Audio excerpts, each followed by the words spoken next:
All right, good afternoon, citizens of Facebook, YouTube. This is John. All right, this is gonna be probably the last segment of this series, Hypocrites. All right, let's jump right into it. All right, now let us actually define what it means to sin. All right, what it mean? And no, sin is not some vague explanation. Oh, it's anything contrary to the will of God. No, I want, what does the Bible have to say about the word sin? All right, let's check this out. 1 John 3 verse 4. It says, whosoever committeth sin transgresseth also the law, for sin is the transgression of the law. All right, let us understand that very clear. All right, there's two things I want to show in this. For those people who think that the law came about when Moses went into Mount Sinai in Exodus 20, they are completely undeceived. I mean, if sin is transgression of the law, I'm going to show you why the law existed even prior to Moses. All right? For example, when Cain killed Abel, didn't God say sin is at your door?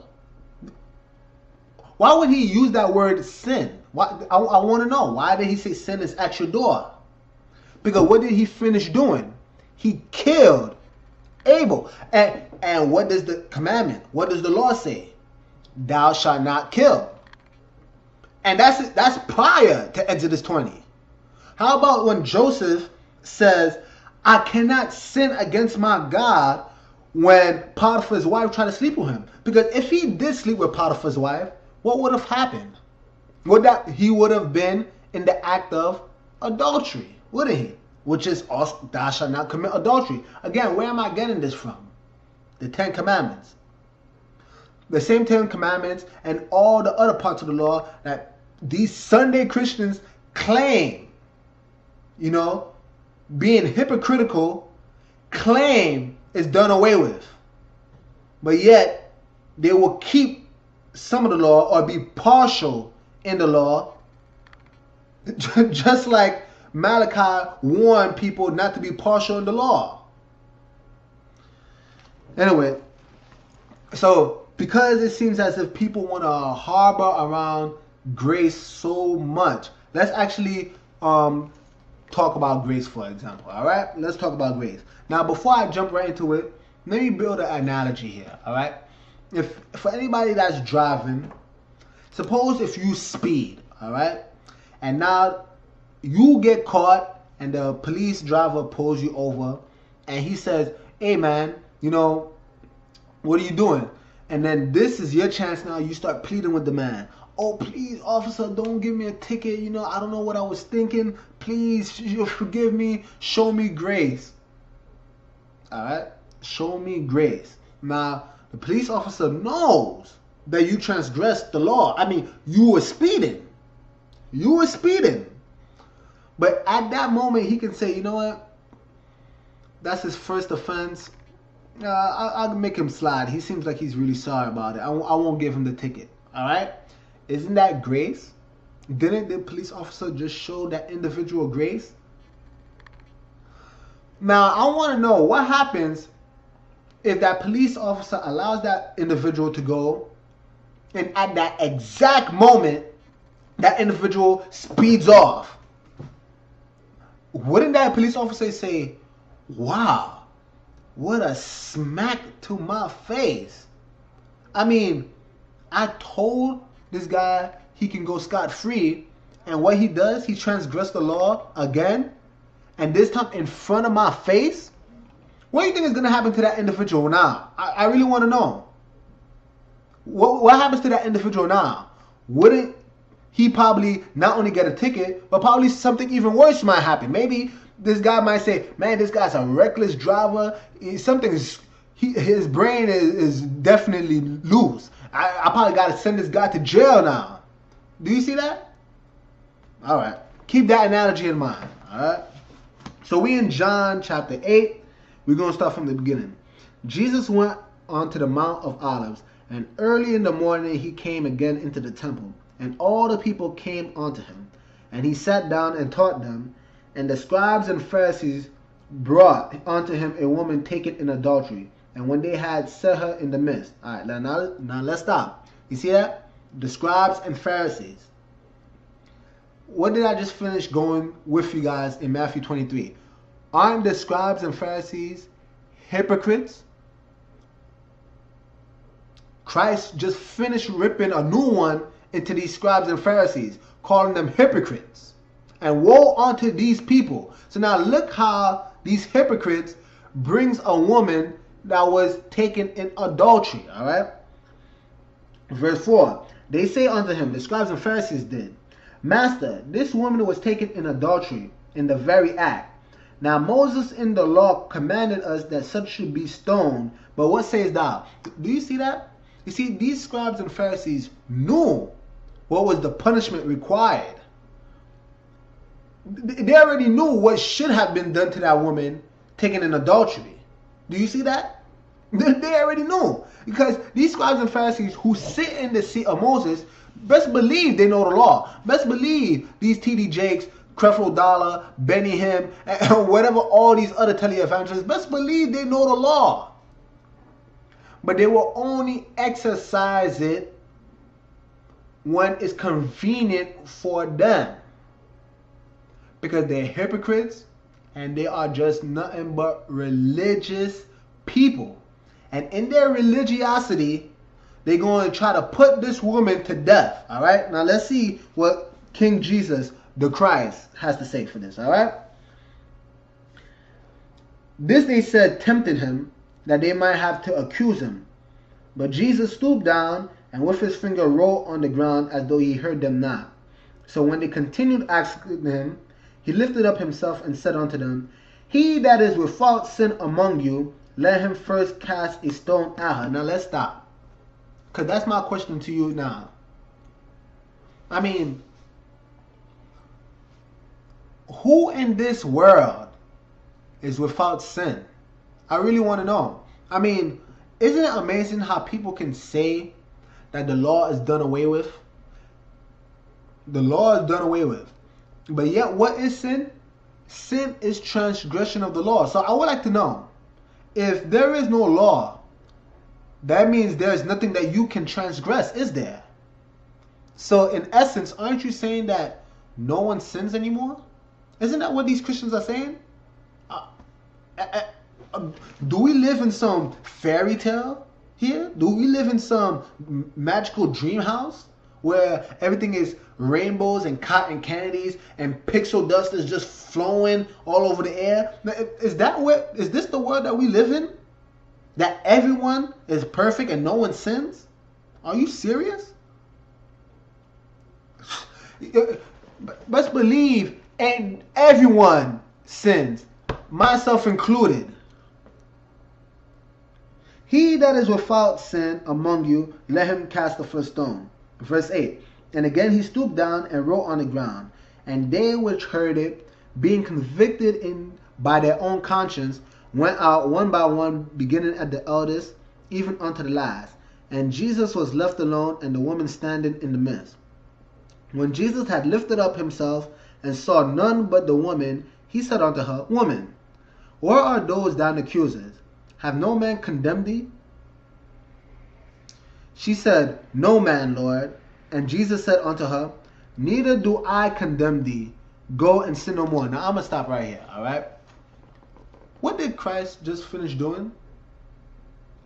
I mean, didn't he just finish showing this woman who was caught in the act of adultery? Didn't he show her grace? I mean, where in this did Christ say, oh, that woman doesn't deserve to be stoned? Did he say that? Did Christ say, oh, the woman didn't sin? Did he say that?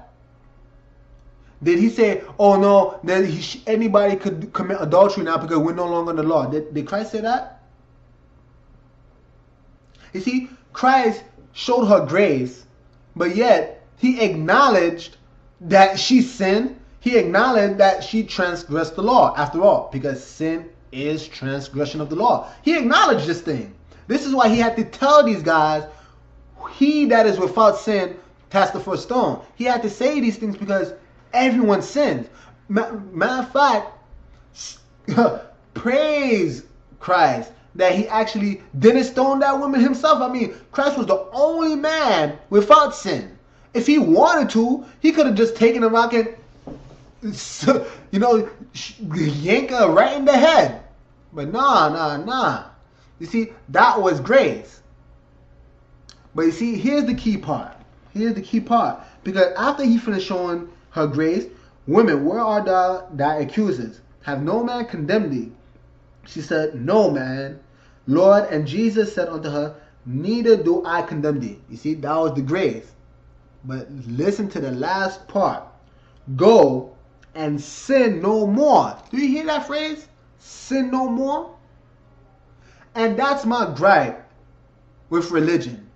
That's my gripe with these religious Christians today. You know, the fact that you sin, I have nothing against you, because every man sins. I sin. My gripe with you is that you know you sinned and you continue to sin. Do you see that? What in your right mind makes you believe that just because you're under grace that you can sin? What in your right mind makes you think that a police officer can pull you aside, not give you a ticket, although you deserve that ticket for speeding, and when he lets you off scot-free, you speed again right in front of this guy's face? I mean, could you imagine the judgment that could have been casted on this woman if after Christ said, I don't condemn you, and for her to walk a block away and prostitute herself in the streets and commit adultery once again? Could you imagine how furious Christ could have been? I mean, he said, go, sin no more. That means transgress the law no more.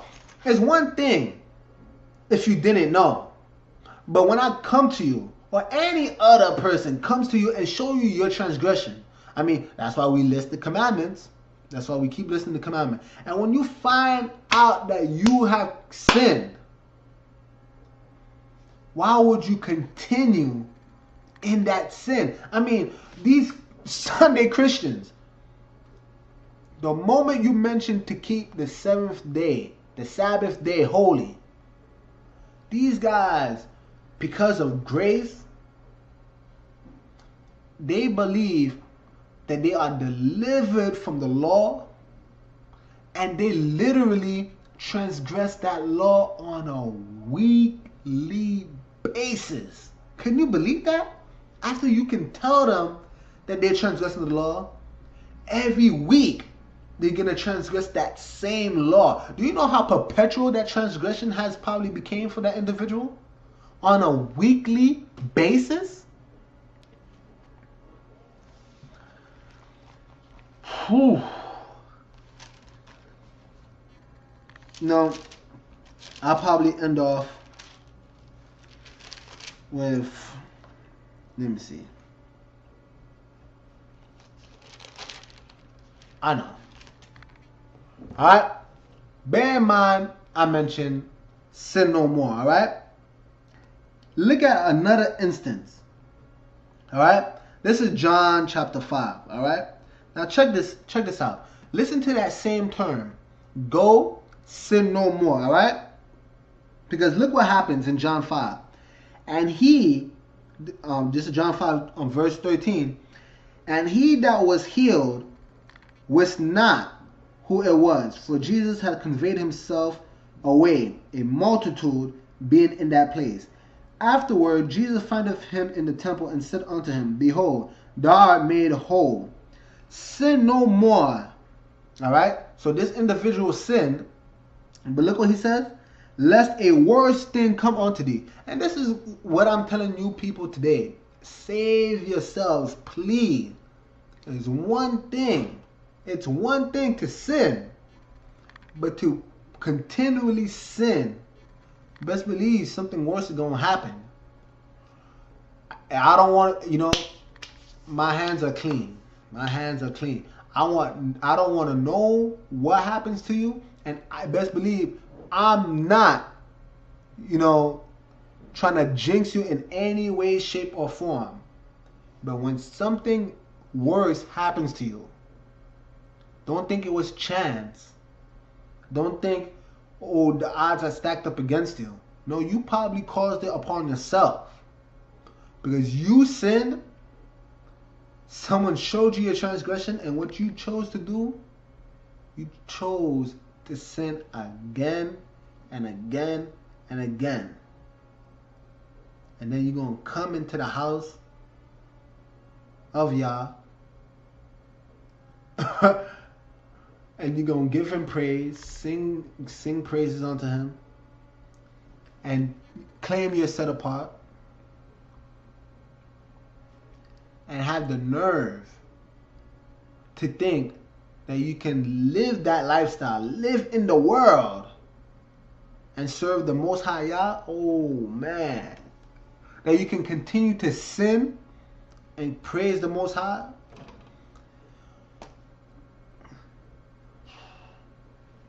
I don't know what else I can say. Save yourselves, my people. Come out of her. Come out of religion. Come out of Christianity. Come out of this false pagan tradition and religion of Christianity that has kept many of you in slavery, both mentally and financially, till this very day. I mean, people are literally still slaves. Come out of her. Shalom.